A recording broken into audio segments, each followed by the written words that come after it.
बिस्मिल्लाहिर्रहमानिर्रहीम। अस्सलाम वालेकुम। This is doctor Shamir Ali Memon और आज हमारा टॉपिक है औलाद का नहीं होना।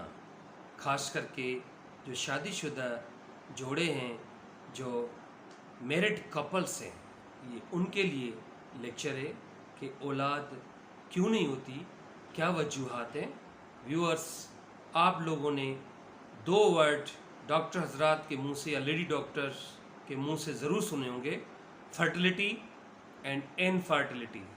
अब फर्टिलिटी की मीनिंग क्या है? फर्टिलिटी की मीनिंग ये है कि इंसान के अंदर, मर्द हो चाहे औरत हो, बच्चा पैदा करने की सलाहियत मौजूद रहना, कैपेसिटी, बच्चा कंसीव करने की मौजूद होना। एंड इनफर्टिलिटी की मीनिंग बिल्कुल इसके बरक्स है। मतलब ये होता है कि इंसान के अंदर बच्चा पैदा करने की सलाहियत नहीं होना। अब रीज़न्स क्या हैं? शादी होने के बाद भी औलाद नहीं हो पा रही, तो उसकी क्या वजूहात हो सकती हैं? अब हम सबसे पहले वजूहात के ऊपर बात करेंगे और दैन फिर फर्टिलिटी विंडो के ऊपर भी आज बात करेंगे। जस्ट गुजारिश है कि वीडियो के आखिर तक मेरे साथ जुड़े रहें। अब बच्चा पैदा करने की सलाहियत क्यों नहीं रहती, उसकी कुछ मेजर रीज़न्स हैं, कुछ डिजीज़ भी हैं। अगर वो प्रॉब्लम्स लाहक हैं ऑलरेडी मर्द के अंदर या औरत के अंदर, दैन फिर बच्चा पैदा करने की सलाहियत कम हो जाती है। नंबर 1, मोटापा, ओबेसिटी, ओवरवेट। ओबेसिटी मर्द को हो, वज़न ज़्यादा हो, मोटापा चाहे औरत को हो, तो दोनों को मुतासिर कर सकता है। क्यों कि मर्द के अंदर अगर मोटापा है तो बेली बटन के नीचे प्रेशर डेवलप होता है, जिससे स्पर्म्स का जो फ्लो वहाँ से गुजरता है वो प्रेस होता है, एक तरह की ऑब्स्ट्रक्शन होती है, आगे स्पर्म्स नहीं निकल पाते, जिसकी वजह से जब भी वो मीटअप करता है अपनी वाइफ के साथ, तो देन ओबियसली जब स्पर्म नहीं पहुंचेंगे तो चांसेस कम हो जाते हैं, औलाद नहीं होती। सेकंड, अगर औरत के अंदर मोटापा है ड्यू टू ओबेसिटी, ये पॉसिबिलिटीज़ होती हैं कि पीसीओएस, पॉलीसिस्टिक सिंड्रोम्स भी हो सकती हैं। उसकी वजह से क्या होता है, इनबैलेंस ऑफ हार्मोन्स हो जाता है। एंड अगर इनबैलेंस ऑफ हार्मोन मर्द के अंदर भी होगा तो भी औलाद होने के चांसेस कम हो जाएंगे, एंड औरत के अंदर होगा तो भी औलाद होने के चांसेस, सलाहियत कम हो जाती है। हार्मोन्स के उतार चढ़ाव की वजह से भी औलाद बाजुकात नहीं होती। एंड दूसरी वजह क्या है, डायबिटीज़, क्रॉनिक, किसी को शुगर है, अनकंट्रोल्ड शुगर है, सही प्रॉपर तरीके से बहुत अरसे से शुगर की बीमारी है, मैनेज नहीं कर पा रहा, उसकी वजह से भी औलाद होने के चांसेस कम हो जाते हैं, चाहे मर्द हो चाहे औरत क्यों ना हो। एंड थर्ड, सीवियर स्ट्रेस, कोई डिप्रेशन है, परेशानी चलती आ रही है मुसलसल, उसकी वजह से भी औलाद होने के चांसेस कम हो जाते हैं। फोर्थ, कोई और बीमारी हो, मिसाल के तौर पे अस्थमा हो, अस्थमा की वजह से भी औलाद होने के चांसेस कम हो जाते हैं। ख़ास करके वो कपल्स जिनकी न्यूट्रिशन, खुराक सही नहीं है एंड खुराक की कमी का शिकार है। ऑब्वियसली जब खुराक बॉडी में नहीं होगी तो बॉडी प्रॉपर जो अपनी उसकी प्रोडक्शन है, प्रॉपर प्रोडक्शन नहीं दे पाती, जिसकी वजह से भी औलाद होने के चांसेस कम हो जाते हैं। एक और मेजर वजह भी है, ख़ास करके कोई ऑब्स्ट्रक्शन ना हो, मीन्स के कोई यूट्रस में कोई ट्यूमर हो, ट्यूमर ना हो, कोई बिनाइन, कोई रसोली ना हो, या कोई हाइपरप्लेजिया वगैरह ना हो, तो उसकी वजह से भी प्रॉब्लम हो सकता है, कंसीव बेबी नहीं हो पाता।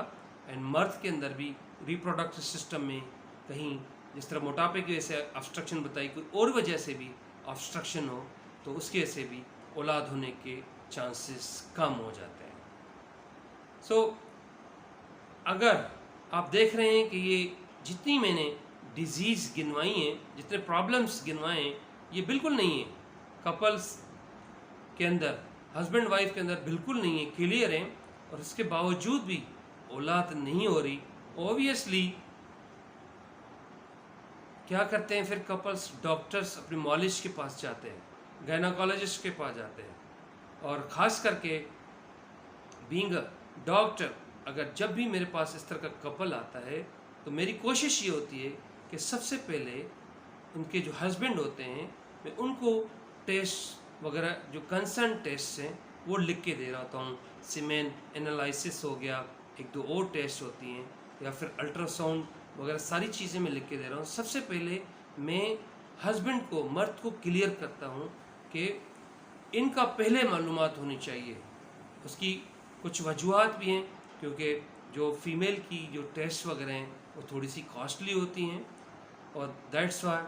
और फिर जब मर्द क्लियर हो जाता है कि स्पर्म्स काउंट इसके बिल्कुल सही हैं, स्पर्म्स हेल्दी हैं, स्पर्म्स डिसेबल नहीं हैं, और कोई अंदर कोई फंगाई वगैरह नहीं है, कोई और बैक्टीरियल इन्फेक्शन नहीं है, सीमेन के अंदर बिल्कुल हेल्दी है, क्वांटिटी सही है, एवरीथिंग ओके है, तो देन फिर मैं फीमेल के लिए कंसीडर करता हूँ टेस्ट वगैरह, जो उसकी रिलेटेड टेस्ट हैं, हार्मोन्स के टेस्ट हो गए, या फिर उसके अलावा अल्ट्रासाउंड वगैरह, सारी चीज़ें फिर लिख के दे रहा होता हूँ। अगर फीमेल की भी टेस्ट वगैरह जो है तमाम चीज़ें नॉर्मल आती हैं, मर्द की भी नॉर्मल हैं, दैन फिर सवाल पैदा होता है कि बच्चा क्यों नहीं हो रहा, बेबी कंसीव क्यों नहीं हो रहा, औलाद क्यों नहीं हो रही। दैन फिर मैं हमेशा रिकमेंड करता हूँ कि फर्टिलिटी विंडो की तरफ तवज्जो दें। अब फर्टिलिटी विंडो क्या है?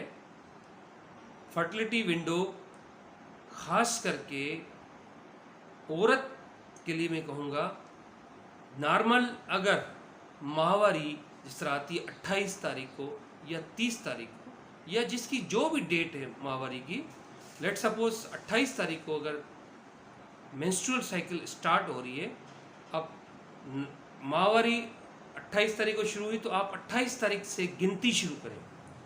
28 नंबर 1, 29 2, 30, 30th 3, इस तरह गिनती करके जाएं, ऑनवर्ड मीन्स के आगे गिनती करके जाएं। जैसे ही 11वां दिन आ जाए माहवारी के 0 एक दिन से, जो जिस दिन स्टार्ट हो रही है वहाँ से गिनती करें। 11वें दिन के बाद जो दिन आते हैं, वो जो आयाम आते हैं, वो बहुत ही इम्पॉर्टेंट होते हैं, जिसको हम फर्टिलाइजेशन विंडो भी कहते हैं। इसमें औरत के जो ओएम्स होते हैं, जो एग्स होते हैं, अंडे होते हैं, वो हाईली फर्टाइल होते हैं, इजीली औरत कंसीव कर सकती है। मीन्स के माहवारी के 11वें दिन से लेके 12वां, 13वां, 14 और 15 दिन, 5 या 6 दिन, ये बहुत ही क्रूशल दिन होते हैं। इसमें हमेशा मैं कपल्स को, खास करके जिनकी तमाम पैथोलॉजी टेस्ट वगैरह सब सही होती हैं, नॉर्मल होते हैं, और फिर भी औलाद नहीं होती, तो फिर मैं हमेशा रिकमेंड करता हूँ कि जो डेज़ हैं, जिस तरह मैंने कहा कि 11वां, 12वां, 13वां, 14, 15 दिन, इन डेज़ के अंदर मीटअप करें, हम बिस्तर हों, क्योंकि इसमें चांसेस बहुत ज़्यादा होते हैं औलाद होने के। अब मर्द का जो स्पर्म है, उसका जो लाइफ स्पेन है, उसकी लाइफ ज़िंदगी कितनी होती है, वंस अगर इजेक्यूलेट होता है तो फिर उसकी स्पर्म की ज़िंदगी 4 से 5 दिन होती है, अलाइव रहता है यूट्रस के अंदर।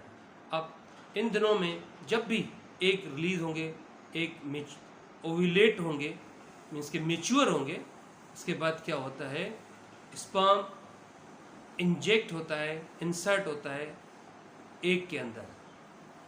जिस तरह स्पर्म की लाइफ साइकिल बताई 4 से 5 दिन होती है, एंड एग की जो ओएम है उसकी जो लाइफ साइकिल लाइफ स्पेन है वो 24 आवर्स होती है, 12 घंटे से लेकर 24 घंटे तक वो ज़िंदा रहता है। अब वो जब भी रिलीज़ हो, जब भी मेच्योर हो, स्पर्म क्योंकि उसकी लाइफ साइकिल ज़्यादा होती है वो मौजूद रहता है, तो इजीली स्पर्म जो है इंसर्ट होना शुरू हो जाता है और उसके नतीजे में अंडा और स्पर्म मिलके एक सेल बनाते हैं, फर्टिलाइज सेल भी हम कहते हैं, जिसको हम अपनी टर्मिनोलॉजी के अंदर जाइगोट कहते हैं। जाइगोट बनना शुरू हो जाता है। ऑब्वियसली फिर स्लोली एंड ग्रेजुअली जाइगोट के बाद एम्ब्रियोनिक डेवलपमेंट शुरू हो जाती है। यूँ समझे कि फ्यूटस की, बच्चे की डेवलपमेंट, औलाद की डेवलपमेंट बनना शुरू हो जाती है। ख़ास करके 8 हफ्ते के बाद मैच्योरिटी की तरफ जाना शुरू हो जाता है। सो मुझे उम्मीद है कि रिगार्डिंग दी औलाद का न होना, फर्टिलिटी होना एंड इनफर्टिलिटी न होना, छोटी सी मेरी लेक्चर तमाम व्यूअर्स को समझ में आ गई होगी। आप लोगों ने मेरी बात सुनी, थैंक यू सो मच। अपने मेज़बान डॉक्टर शहमीर अली मेमन को इजाज़त दें। अल्लाह हामी और नासिर रहे आपका। Thank you.